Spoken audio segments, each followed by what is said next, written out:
इसका मामला ये है, फरियादी पाठक अपने पत्नी और बच्ची को लेकर थाना उपस्थित आएगा 17 तारीख को, और ये रिपोर्ट किया था कि ज़मीनी विवाद को लेकर उनके पड़ोसी त्रिपाठी वगैरह 4-6 लोग ट्रैक्टर से उनको खेत की जुताई कर रहे थे, और उसको मना करने पत्नी द्वारा मना करने पर उसने ट्रैक्टर में चढ़ा देने की धमकी दी, और वो ट्रैक्टर स्टार्ट किए, जिससे वो धक्का लगे गिर गई। जान बचा के वो घर तरफ आई, और आने के बाद सारे लोग उसके पीछा करते हैं, उसके आने में दोस्तों वहाँ उसकी बच्ची खाना बना रही थी या नाश्ता बना रही थी।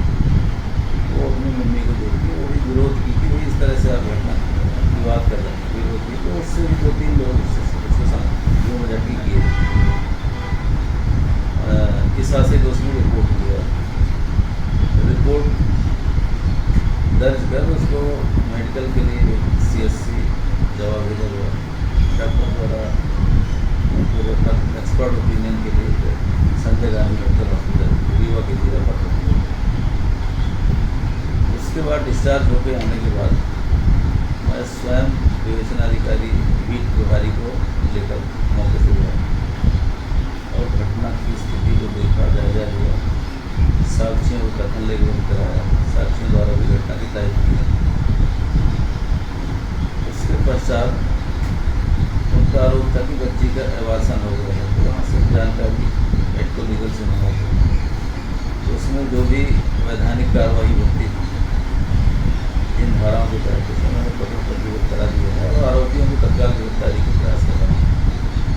कल बीट प्रभारी को मैं आरोपियों की पतासाजी के लिए भेजा था।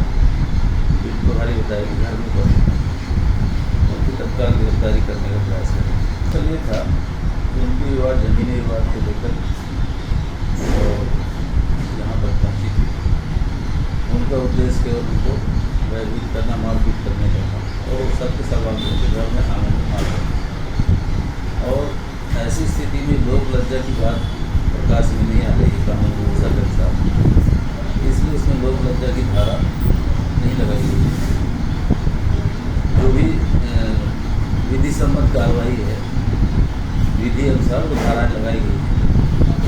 मैं अंदर खाना बना रही थी, मैं अपनी माँ की आवाज़ सुनकर बाहर निकली। मेरी माँ को वो 7-8 लोग मार रहे थे। मैं अपनी माँ को बचाने गई तो उनको छोड़कर मुझे मारने लगे। रामपाल पाड़े, साधु, किंकी और भूपनाथ, राजा, पप्पू, श्रीलाल, संजय, इतने लोग हमारे घर में मारपीट की और हमारे पेट में मार दिए। हमारे पेट में 3 महीने का बच्चा था, वो नष्ट हो गया। मेरा नाम गोपाल सूद पाठक, ग्राम पोस्ट जनकाही, जवा थाना, जिला रीवा, मध्य प्रदेश का निवासी हूँ। मैंने अपनी भूमि के सीमांकन का आवेदन किया था। सीमांकन करने RI पटवारी नहीं आ रहे थे, जिसकी हमने CM हेल्पलाइन में शिकायत किया था। शिकायत करने के बाद 15 तारीख है मेरे सीमांकन की तिथि नियत की गई, और RI द्वारा मुझको ये धमकी दिया गया कि CM हेल्पलाइन बंद करा दो, और नहीं तो ऐसा सीमांकन करूँगा कि तुम बर्बाद हो जाओगे। नियत तारीख पर जो है 15 तारीख को सीमांकन करने आए। सीमांकन के दरमियान रामपाल त्रिपाठी का लड़का मजिस्ट्रेट है, उसकी बहू मजिस्ट्रेट है। बार बार उसका लड़का नीलेश तिवारी फ़ोन लेकर के आता था और RI को ये कहता था कि मजिस्ट्रेट साहब का फ़ोन आया है, लीजिए बात कर लो। वो सीमांकन के दौरान RI बात करते थे, पता नहीं क्या बात करते थे, ये हमको जानकारी नहीं है। लेकिन पद का दुरुपयोग करते हुए मजिस्ट्रेट ने RI पर ज़बरदस्ती दबाव बना करके गलत सीमांकन कराया, जिसके कारण मेरे घर में सीमांकन होने के बाद वो सीमांकन पर हमने आपत्ति कर दिया और सीमांकन निरस्त हो गई। निरस्त के बराबर है, सीमांकन वो हमको मान्य नहीं है। उसके बाद 16 तारीख को मेरी भूमि पर उसमें अतिक्रमण किया गया। 17 तारीख को मेरी उस ज़मीन को जोतने आए। मेरी पत्नी उनको रोकने गई, लेकिन आरोपियों को कहा कि आप मेरी ज़मीन पर कब्जा मत करो, कार्यवाही पूरी हो जाने दो, लेकिन आरोपियों ने माना नहीं। मेरी पत्नी को गाली गलौज करते हुए उसको ट्रैक्टर से धक्का मारा। मेरी पत्नी वहाँ गिर पड़ी मुँह पे केवल, और जब अपनी जान बचा करके भीतर भागी तो उक्त सारे अपराधी लोग हमारे घर के अंदर घुस करके आए और घर के अंदर जो है घुसकर मेरी पत्नी के साथ मारपीट किया, उसके साथ अश्लील हरकत की, उसको निर्वस्त्र किया। और मेरी पुत्री उसको अपनी माँ को गुहार सुनकर के उसे बचाने आई तो मेरी पुत्री को भी लात घूसा से उसके पेट पर जो है प्रहार किया। मेरी पुत्री गर्भवती थी तो उनके लात घूसा के प्रहार से उसके गर्भ नष्ट हो गया, जिसकी रिपोर्ट लिखाने में दिनांक 17 को थाना जवा पहुंचा। थाना जवा में निवेदन किया कि मेरी रिपोर्ट लिख ली जाए। बार बार निवेदन किया लेकिन मेरी रिपोर्ट नहीं लिखी गई और ये कहा गया कि एक आवेदन दे दो। और तब हमने कहा कि मेरी बच्ची की हालत गंभीर है, इसको मुझे हॉस्पिटल ले जाना है तो इसका मेडिकल परीक्षण करा दिया जाए। मेडिकल परीक्षण कराया गया तो प्राथमिक स्वास्थ्य केंद्र जवा में मेडिकल हुआ। उसके बाद डॉक्टर ने वहाँ उसकी गंभीर हालत में जो है रेफर कर दिया रीवा। गंभीर अवस्था में उसे रीवा 17 तारीख को एडमिट किया गया और 24 तक उसका इलाज चला।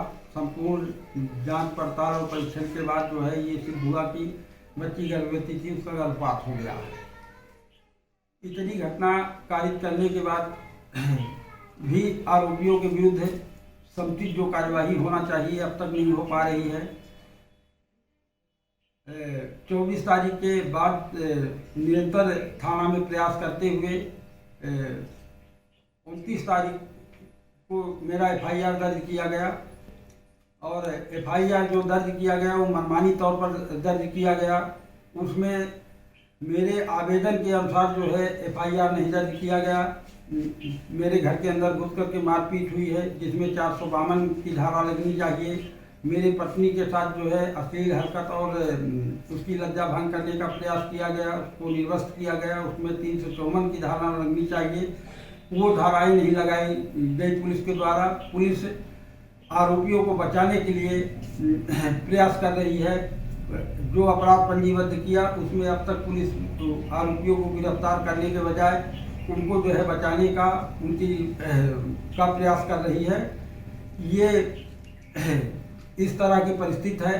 इस तरह की घटना से मैं पीड़ित हूँ।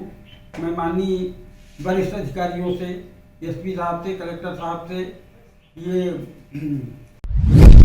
आप देख रहे हैं सक्षम न्यूज इंडिया, सबसे पहले सबसे तेज।